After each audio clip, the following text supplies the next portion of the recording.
কাল সন্ধেবেলায় তোমরা তো জানো আমরা শান্তিনিকেতনে গেছিলাম, একটা রাত ছিলাম। সন্ধেবেলায় কাল ফিরলাম, 5টায় ফেরার কথা, 7:30 বেজে গেছিলো প্রায়। এলাম, খুবই মজা হয়েছে ওখানে, খুব জায়গা, সোনাঝুরি মার্কেটও ঘুরেছি, খুব সুন্দর জায়গা। জিনিসপত্র কিন্তু খুব দাম, আমাদের এখানের থেকে ওই দিকের জিনিসের খুব দাম। যাই হোক, খুব ভালো লেগেছে, সবাই মিলে আনন্দ করেই ফিরলাম।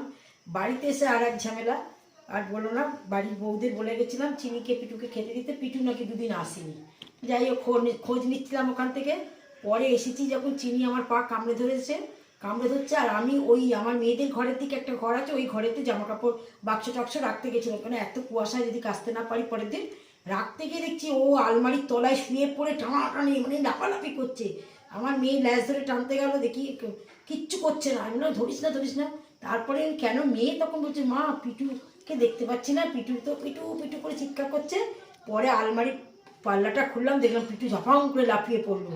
দুদিন ওখানে আটকা ছিল, শুধু আটকা না, ওখানে বাচ্চাও পেরে যায়। যখন আমরা যাই শনিবার সকালবেলা 6:30 নাগাদ, তখন মেয়ে বলছে মা পিটুকে একবার পেছনে বারান্দাটা দেখে যাই তো, পিটুর মনে হলো গলা পেলাম। কিন্তু মেয়ে খুলে দরজায় চাবি দেওয়া হয়ে গেছিলো, চাবি খুলে দেখে যে নেই। জানে কি কপাল আমাদের ভালো যে পিটু দুটো বাচ্চা বেঁচে আছে। তারপরে এসে তো আমরা হাতে পায়ে জড়াচ্ছে, সঙ্গে সঙ্গে খেতে দেওয়া হলো তাকে, তাড়াতাড়ি করে গরম জলের ভেতরে মাছ বসিয়ে দিলাম। কাল রবিবার ছিল, অসুবিধে ছিল না, ঠেকাঠেকির কোনো ভাত করলাম, মাছ ভাত তাড়াতাড়ি করে দিয়ে 1/2 ঘন্টা 40 মিনিট লাগলো, ওদের খাইয়ে শান্তি হলো। পিটু মেয়ে তো খাচ্ছে, আর পিটু সাধারণত আমাদের যে প্রতিবেশী আছে তাদের বাড়িতেও খায় থাকে। আর আমার ঘরে দরজা সবসময়, জানলাটা সবসময় খোলা থাকে, ও জানলা দিয়ে ভেতরে ঢুকে ঘুমায়, ও শোয়ে।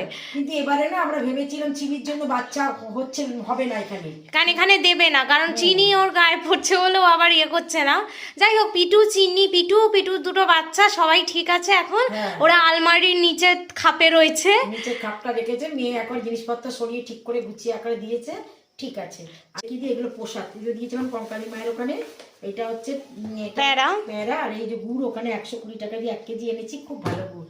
আজ রান্না করেছি কড়াইশুটির কচুরি, খুব অল্প কড়াইশুটি দিয়ে, আর আদা দিয়ে আর জিরে দিয়ে একদম কাঁচা লঙ্কা দিয়ে পেস্ট করে নিয়েছিলাম, কাঁচা অবস্থা দিয়ে, কড়াই হিং দিয়ে নেড়ে নিয়েছিলাম।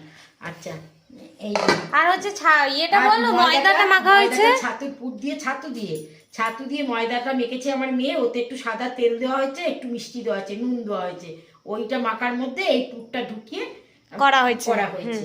আচ্ছা, ফুলকপি আলুর ডালনা, ফুলকপি আলুর ডালনা, আলুর দম, আর হচ্ছে বেগুন ভাজা আর মিষ্টি, আর হচ্ছে শশা, এগুলো এবেলার। আর ওবেলার এই যে তরকারিগুলো থাকবে, প্রচন্ড ঠান্ডা, লাউ দিয়ে ডাল করে